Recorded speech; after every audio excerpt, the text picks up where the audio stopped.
Hi, super screen summary here. Today, I'm going to explain an Australian science fiction film called 2067. Look out. Spoilers ahead, so keep on your toes. The future is coming. The premise of the movie is set in 2067, when the world has been destroyed beyond rehabilitation because of climate change. All plant life has been extinct. With a lack of plant life, the amount of oxygen in the air has decreased exponentially. People have to buy artificial oxygen to survive. 99% of the world has gone dark. People suffocate to death. In such conditions, only one city in Australia has survived, and it is all thanks to a company called the Chronocorp Corporation that manufactures synthetic oxygen. However, artificial oxygen causes a fatal disease called the sickness over time. Humankind has mere years before it goes fully extinct. Ethan White is a resident of the Australian city. He and his friend, Jude, work as mechanics in the Chronocorp Corporation. The corporation is also working day and night to find a cure for the sickness and a way to save the world. Ethan's wife, Xanthi, also has the sickness. Ethan works hard day and night to earn and buy her better oxygen. One day, as Ethan and Jude work in the tunnel, the Chronocorp CTO of Particle Research, Regina Jackson, summons them to her office. There, she introduces herself to the two, and tells them that humanity is going to die in a few years if the conditions do not change. She then reveals that Ethan is the only one who can help everyone and save humanity. Ethan is confused and doesn't believe her. But Regina insists he visit their lab. The lab has huge machinery. The lab doctor named Billy Mitchell introduces himself to Ethan, and looks at Ethan's wrist device for a second. They then explain to him that Ethan's father, Dr. Richard White, started this project 20 years ago. The machine that stands in front of them is a time machine called the Chronicle. In the first ever experiment done with the machine, they had to send radio waves into it to check what was on the other side. They found out through it that 407 years later, in 2474, the Earth would have enough vegetation to maintain enough oxygen in the air and sustain human life. The people come to believe that if humanity still exists several hundred years later, it is likely that they have found solutions to all the problems plaguing their reality. However, a strange activity baffled the scientists there. The waves they sent had come back reformed. When they decoded it, they found out that someone from the future had sent them the message saying, "Send Ethan White." So now, Regina and the whole team want to send Ethan into the future for him to bring back the cure. Ethan is beyond surprised. He doesn't believe them and thinks that Regina is just bluffing. Moreover, he doesn't want to leave his sick wife and go into the future. So, he declines to help. Later, Ethan and Jude are at a diner, where they buy crisp oxygen. Jude tries to persuade Ethan to go through with the plan and help save humanity. However, Ethan laughs at him, saying that he doesn't want to be like his father. Ethan hates his father for never being there for him. 20 years ago, his father left home and went missing, while his mother was killed when he was a kid. Since then, he has been brought up by Jude, who he regards as his older brother as well as best friend. He blames his father for leaving his mother to complete the project, and doesn't want to follow in his path and leave his sick wife. However, Jude manages to persuade him, saying that the only way he can save his wife is by finding a cure. Ethan reminisces of his 8th birthday when his father has bought him a strange box as a gift. As he puts his hands inside the box, a device latches onto his wrist, making him bleed. Richard had placed a permanent hand device on his son. It has been many years, but Ethan doesn't know its use yet. Later at home, Ethan tells Xanthi everything that happened during the day, and she too insists him to go. The following morning, Ethan scribes, "I will find my way back to you on a metal flower," and leaves it beside Xanthi. He then goes to Regina's office again and tells her that if he can find only one cure, they will have to give it first to Xanthi. Regina accepts, and takes him to the lab again. Dr. Mitchell shows him the suit that he has to wear before getting into the machine. As they begin to explain the mission to him, Ethan realizes that they do not have a plan. They have no clue what he will see, or who he will meet at the other end.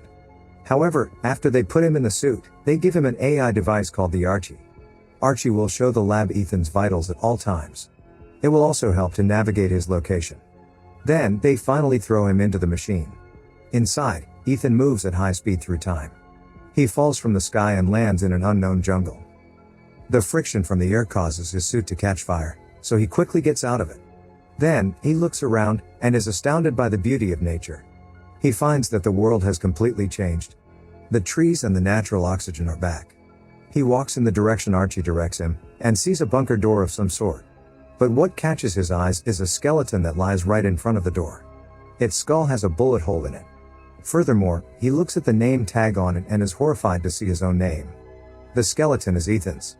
Ethan also finds the skeleton's Archie, and plays the last recording on it. He hears a man say that this is the only way, and shoots Ethan. Just then, the device's power goes off. He is horrified, believing that this is the fate that awaits him. Then, he notices the skeleton's wrist device. It is identical to Ethan's, except the light glows green in the skeleton's device, but Ethan's has been red his whole life. That night, he lights a fire and eats wild berries. It turns out that the berries were poisonous. Ethan vomits and starts to go unconscious. Ethan wakes up after a while, and is surprised to see Jude in front of him. As it turns out, the lab saw Ethan's vitals dropping and assumed he was having a reaction to poison. So, they quickly sent Jude to the future, with a cure to save him. Sometime later, Ethan and Jude find that his skeleton remains there, which means his fate hasn't changed. They then use Archie to find another door. Some device scans Ethan's eye and grants them access. When they go in, a monitor welcomes him. It asks him for a DNA sample. When he accepts it, his wrist device begins to work, making him bleed. After the blood test, it goes green. The lights to the room turn on and they realize that they are in Chronocorp's lab, 407 years later. The time machine is in front of them too. Jude gets excited because now they have the means to go back to the past, but Ethan doesn't think so, saying they haven't changed anything, and he will end up dead, just like the dead Ethan. Ethan checks the system log and finds a holographic recording made by his father, who explains that the time machine was originally designed to collect the oxygen data in the future planet, and then transmit it back to the past.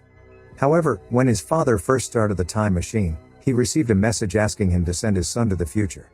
Despite his misgivings, he chose to do so and made a DNA verification here for Ethan. Soon, Ethan and Jude realize that the time machine won't be able to take them back because its battery has almost depleted after 407 years. What's worse is that the activation of the lab triggers a malfunction in its nuclear power core, threatening to unleash a nuclear explosion in just 4 hours. This means they have to find a way to fix the time machine and travel back before the explosion. Running out of time, they have to act quickly. Outside, they are surprised to find a ruined city covered with green plants, but inhabited with no humans, showing that Earth starts to recover itself after human extinction. Human skeletons are scattered everywhere. Ethan gets to his wife's house, only to find her bones, making him fall into despair. Jude tries to persuade him to go back to the past, as the cure against the sickness doesn't seem to exist even in the future world. However, Jude's words make Ethan suspicious. He then turns on the rusty Archie to play the recording once again, from which he recognizes Jude's voice, and it seems Jude is exactly the one who shot him. Jude raises his gun at Ethan, strongly denying that he would shoot Ethan.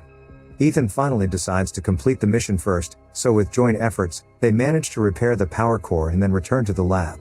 Now the Chronicle system works and they should be able to return to the past. They just need to wait 37 minutes till portal launch. Once the countdown reaches 0, the portal will tether to 2067 for approximately 30 seconds. However, Ethan still finds his body remains behind a door at the same location, which implies that they haven't made any changes to the future. In order to figure out the truth, Ethan pulls out the battery of his current Archie and puts it onto the rusty one.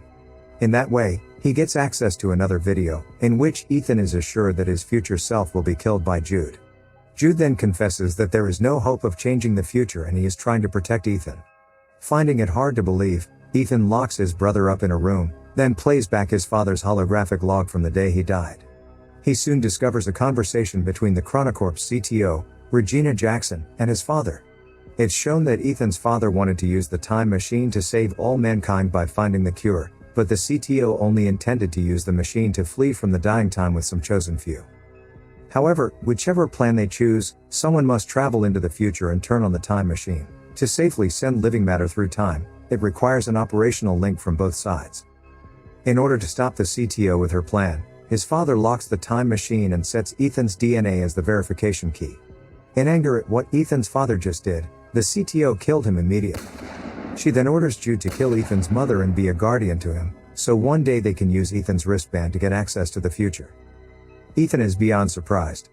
The man he thought of as his brother, turned out to be the one who killed his mother and is about to kill him too. He also realizes that he has misunderstood his father, who didn't deliberately abandon the family. Knowing that Regina wants to bring a chosen few into the future, Ethan tries to shut the time machine down, but Jude rushes to stop Ethan and reveals that he's tasked here by the CTO to ensure that Ethan is sent in time to repair the power failure. Once Ethan activates the time machine, he should kill Ethan. However, Jude has formed close emotional relations with Ethan over the years.